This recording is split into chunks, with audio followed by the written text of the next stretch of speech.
Antes de terminar este video, voy a decirte algo que quizás cambie todo lo que entendiste hoy. En 38 años confesando personas en tu situación, encontré un pecado que no tiene nombre en el catecismo, pero que Santa Faustina Kowalska describió con una precisión que me heló la sangre cuando lo leí por primera vez. Te lo cuento al final. Quédate. Ahora escúchame con atención. El pecado que usted ya conoce, vivir en esta situación, es el menos peligroso de los 7 que voy a nombrar hoy. Los más pesados son los que usted comete creyendo que está haciendo lo correcto, o peor, los que dejó de hacer creyendo que ya no tenía derecho. Eso es lo que nadie te dice, y eso es exactamente lo que vamos a ver juntos. Mi nombre es Padre Mateo Salcedo Ríos. Soy sacerdote de la diócesis de Morelia, en Michoacán. Llevo 38 años en el ministerio, y siempre he sido cuidadoso con este tipo de asunto. No me gusta mezclar la fe con el sensacionalismo. Pero lo que voy a compartir aquí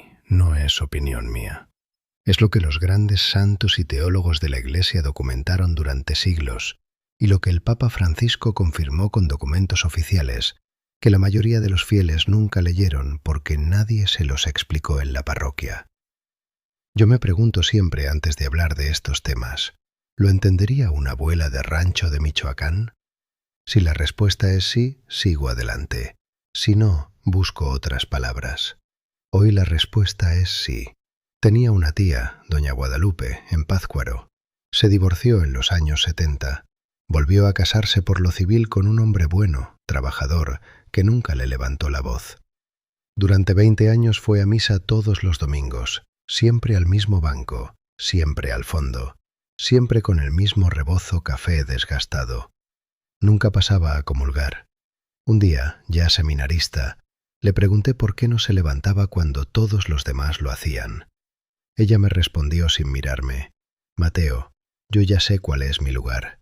Solo vengo a estar cerca, no a molestar a Dios. Esa frase me heló la sangre. Pasé 20 años de sacerdocio queriendo decirle lo que no supe decirle entonces. Hoy voy a hacer 3 revelaciones. La tercera es la más importante. Le pido que no se vaya antes de llegar a ella, porque es ahí donde voy a cumplir lo que prometí al inicio. Y es ahí donde el velo va a romperse sobre algo que usted lleva años cargando sin nombre. Hay un mecanismo espiritual que pocos confesores describen con claridad. Cuando una persona acepta su situación irregular como estado definitivo, sin búsqueda, sin discernimiento, sin conversación con ningún guía espiritual, algo muy sutil ocurre en el interior. La persona no abandona la fe, sigue yendo a misa, sigue rezando el rosario, sigue encendiendo velas. Pero en ese interior, una pequeña rendija se fue cerrando. La gracia no encontró por dónde entrar, no porque Dios la haya retirado, sino porque la persona misma cerró el acceso creyendo que era lo correcto. Santa Faustina Kowalska escribió en su diario, en la entrada 1275, que Jesús le reveló algo que sacude. El alma que más necesita mi misericordia es la que duda de que yo pueda dársela. Eso describe con precisión lo que vamos a ver hoy, no el pecado que usted conoce, el que no conoce. La primera revelación se llama la ausencia que se llama costumbre. Hay 2 pecados invisibles que viven dentro de este primero. El primero es haber aceptado el alejamiento permanente de los sacramentos sin buscar ningún camino. El segundo es haber vaciado la oración de toda petición real. El mecanismo es este.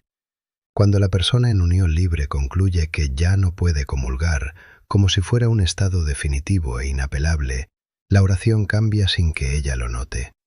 Sigue habiendo rosario, sigue habiendo misa, pero sin petición real, porque la persona cree que ya no tiene derecho a pedir.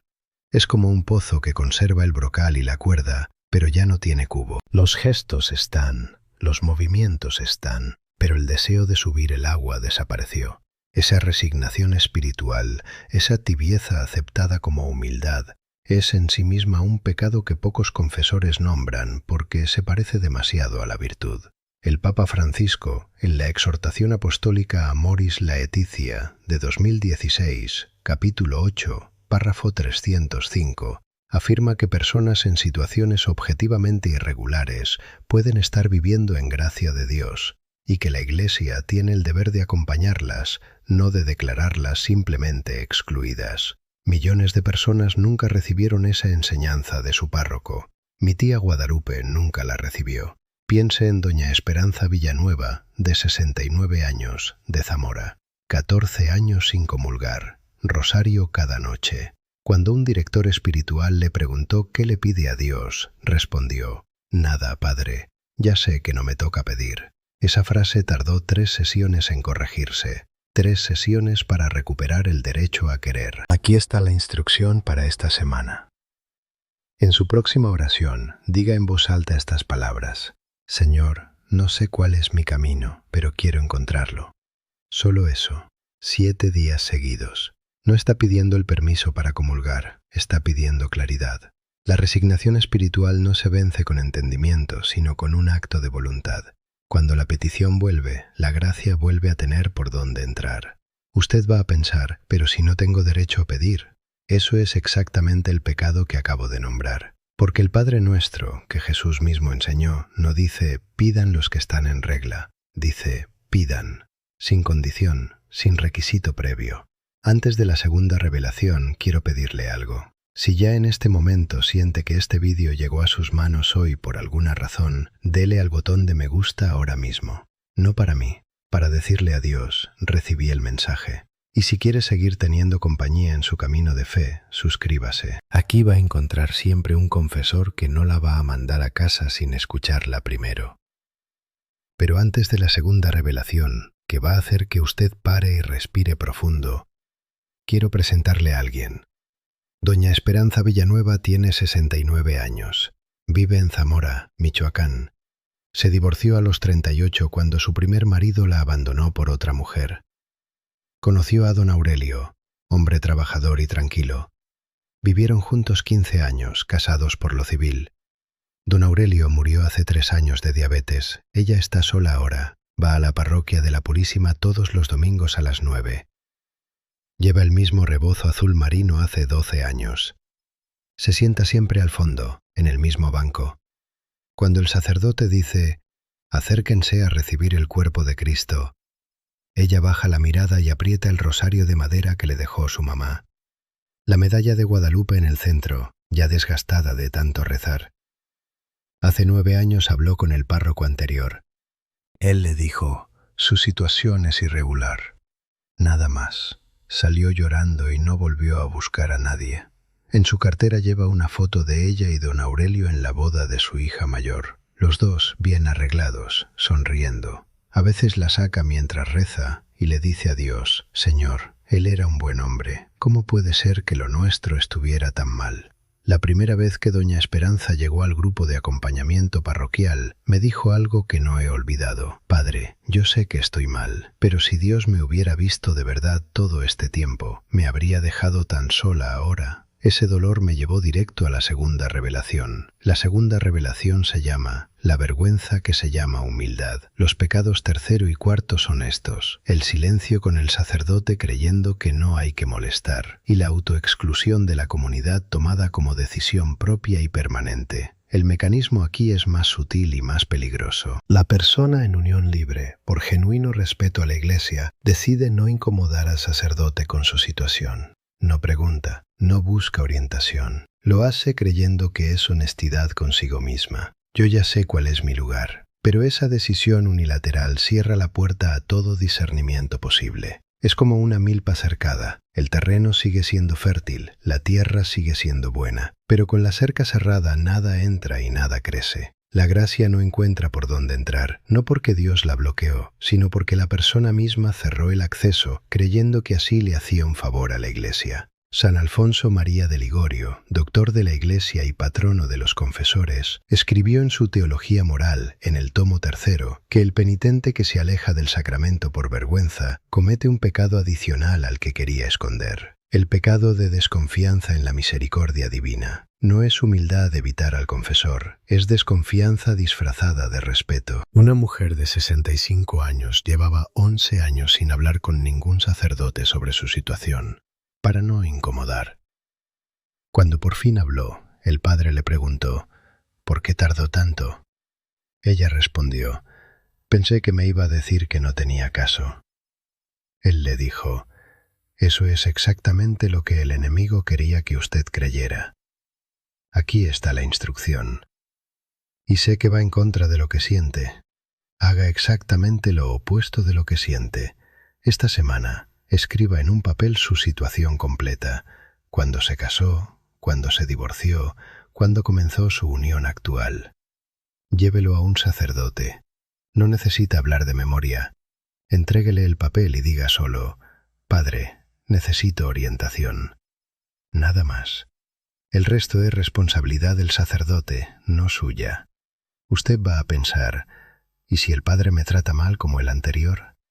Le digo esto, si un sacerdote la atiende con dureza sin escucharla, busque otro. La Iglesia tiene sacerdotes formados para acompañar exactamente esto. Y si hay que caminar 10 parroquias, se camina 10. Su alma vale más que la incomodidad de preguntar. Hay un momento de alivio real que quiero nombrar aquí. Doña Esperanza, cuando por fin escribió en ese papel todo lo que había callado 9 años, me dijo que lloraba mientras escribía. No de dolor, de alivio. Es la primera vez que lo digo todo, padre, en voz alta, aunque sea en papel. Ese gesto, ese papel entregado con mano temblorosa, fue el inicio de su camino. Ahora llegamos a lo que prometí al principio. Quédate. La tercera revelación se llama el amor que se llama obstáculo. Este es el pecado más pesado de los 7, porque se disfraza de la virtud más noble. Y quiero que antes de explicarlo, me diga si se reconoce en estos 5 momentos. El primero, va a misa pero se queda sentada cuando todos pasan a comulgar y ya no le duele tanto como antes. Ya lo aceptó como su lugar normal. El segundo, cuando alguien le pregunta si practica su fe, dice que sí, y es verdad. Pero no menciona que no comulga. No miente, pero no dice toda la verdad. El tercero, reza por sus hijos, por sus nietos, por sus enfermos, pero nunca ha rezado específicamente por su propia situación matrimonial, pidiéndole a Dios que le muestre un camino concreto. El cuarto, conoce la palabra nulidad matrimonial, pero nunca investigó si su primer matrimonio podría ser nulo. Asumió que eso es para ricos o tarda años, sin jamás preguntar a nadie. El quinto, y este es el más difícil de escuchar, en el fondo, usted cree que Dios entiende su situación. Y esa creencia, aunque nació del amor, la liberó silenciosamente de buscar el camino que la Iglesia sí ofrece. No fue una decisión consciente, fue una conclusión que se formó sola, con el tiempo, para poder seguir viviendo. Nadie la juzga por eso, pero nadie puede quedarse callado ante eso. Si te reconociste en 3 o más de estas señales, esta revelación es directamente para ti. El mecanismo espiritual de este pecado es el más sutil de todos. La persona ama a su pareja genuinamente, y ese amor, que es real y bueno, se convierte sin que ella lo note en el escudo que protege la situación irregular de toda intervención de la gracia. No voy a herirlo pidiendo que cambiemos algo. No voy a destruir lo que hemos construido. La persona no está eligiendo el pecado sobre Dios, está eligiendo el amor. Y eso parece más honesto que todo lo demás. Pero el Evangelio de Marcos, capítulo 10, versículo 9, no dice lo que el amor unió. Dice lo que Dios unió. Esa diferencia invisible, esa sustitución silenciosa, es la que pesa sobre el alma sin que nadie la nombre. San Juan Pablo II, en la exhortación apostólica Familiaris Consortio de 1981, párrafo 84, establece con claridad que los divorciados vueltos a casar no están excomulgados. Siguen siendo parte de la Iglesia, siguen siendo bienvenidos, y la Iglesia tiene el deber de acompañarlos en la búsqueda de su camino particular, que puede incluir la investigación de nulidad, o el camino de continencia fraterna vivido como testigos del amor conyugal. Y ahora cumplo lo que prometí en el primer minuto. El pecado más pesado que encontré en 38 años confesando personas en esta situación No es ninguno de los 7 que acabo de mencionar. Es uno que no tiene nombre en el catecismo, pero que Santa Faustina Kowalska describió en su diario en la entrada 1275. Jesús le dijo: «El alma que más necesita mi misericordia es la que duda de que yo pueda dársela». Eso es lo que me heló la sangre cuando lo leí, porque eso es exactamente lo que ocurre después de años de resignación espiritual. La persona no rechaza a Dios, simplemente llega a creer, sin decidirlo, que su caso ya no tiene acceso a la misericordia. Y esa conclusión silenciosa, esa es la que más duele en el confesionario. Aquí está la instrucción concreta para esta semana. Llame al tribunal matrimonial de su diócesis. En México existe en cada obispado y puede encontrar el número en la página del obispado de su ciudad. Pida únicamente una cita de orientación. No está iniciando un proceso, solo está preguntando. La primera consulta generalmente es gratuita. Pregunte solo esto: ¿tengo elementos para solicitar la nulidad de mi primer matrimonio? Si la respuesta es no, lo sabrá con certeza y habrá cerrado una puerta honestamente. Si la respuesta es sí, habrá encontrado un camino que lleva años esperándola. Usted va a pensar: eso es muy complicado, muy largo, muy caro. Esto es lo que nadie te dice. Desde 2015, el Papa Francisco simplificó este proceso con el documento Mitis Judex Dominus Jesus. Muchos procesos que antes tardaban años, ahora tardan meses. El muro que usted cree que existe puede no tener el tamaño que le pintaron. Antes de decidir que no hay salida, pregunte: una llamada. Solo eso. Ahora las 5 instrucciones completas, porque el camino necesita pasos. Primera, diga en voz alta esta noche, antes de dormir: Señor, no sé cuál es mi camino, pero quiero encontrarlo. 7 días seguidos. Cuando la petición vuelve, la gracia vuelve a tener por dónde entrar. Segunda, escriba en papel su historia matrimonial completa esta semana. Cuándo se casó, cuándo se separó, cuándo comenzó su unión actual. Llévelo a un sacerdote, entréguelo y diga solo: necesito orientación. El resto es de él. Tercera, y esta es la más difícil: deje de autoexcluirse de todo lo que no sea comulgar. Siga yendo a misa, siga en el grupo parroquial si lo tiene, siga en la comunidad. La Iglesia no le cerró las puertas. Usted las fue cerrando una por una creyendo que así era más honesta. No lo es más sola. Cuarta, busque el número del tribunal matrimonial de su diócesis esta semana. No tiene que llamar todavía, solo encuéntrelo. Escríbalo en un papel. Ese papel en su cartera ya es el inicio del camino. Quinta, la más transformadora y la que exige más coraje. Rece por su situación matrimonial por primera vez. No por sus hijos, no por sus nietos, no por sus enfermos. Por usted. Dígale a Dios: Señor, si hay un camino para mí, muéstramelo. No sé cuál es, pero ya no quiero asumir que no existe. Cuando usted hace eso, no está rindiéndose. Está haciendo exactamente lo que el amor de Dios lleva años esperando que haga. Doña Esperanza hizo las 3 primeras cosas en el mismo mes. Llamó al tribunal eclesiástico de la diócesis de Zamora. Descubrió que su primer matrimonio tenía elementos suficientes para solicitar la nulidad, abandono e inmadurez afectiva documentada. El proceso tomó 14 meses. Durante ese tiempo comenzó a asistir al grupo parroquial de acompañamiento. El día que pudo comulgar por primera vez en 16 años, dijo: no pude ni cerrar la boca. Me quedé con la hostia en la lengua y no sabía si reír o llorar. Las 2 cosas, al final. Recuerden esto: Dios no te preguntará con quién viviste, te preguntará si buscaste el camino de regreso a Él. Hay tiempo. La solución está en sus manos a partir de hoy, y la transformación comienza en usted antes de aparecer en cualquier otra cosa. Cerramos con oración. Padre Pío, el gran confesor de los casos difíciles, nunca le preguntó a nadie cuántas veces había pecado. Le preguntaba cuánto lo sentía. Bajo su intercesión, elevo esta oración. Señor misericordioso, en este momento hay personas escuchando esta voz que llevan años en silencio espiritual, años sentadas al fondo de la iglesia, con el rosario apretado en la mano, creyendo que ya no tienen lugar en la mesa de la gracia.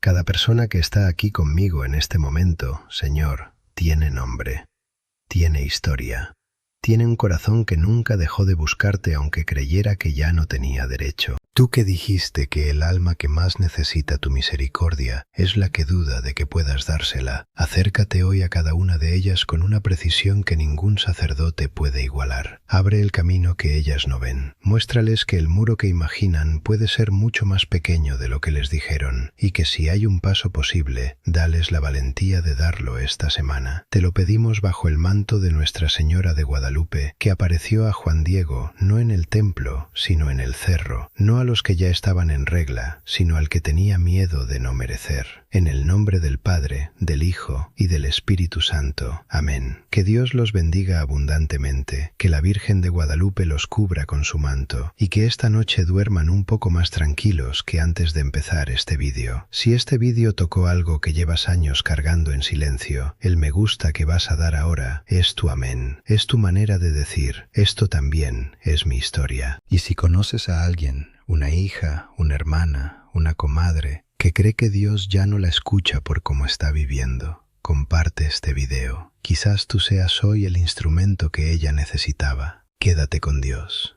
Aquí te esperamos.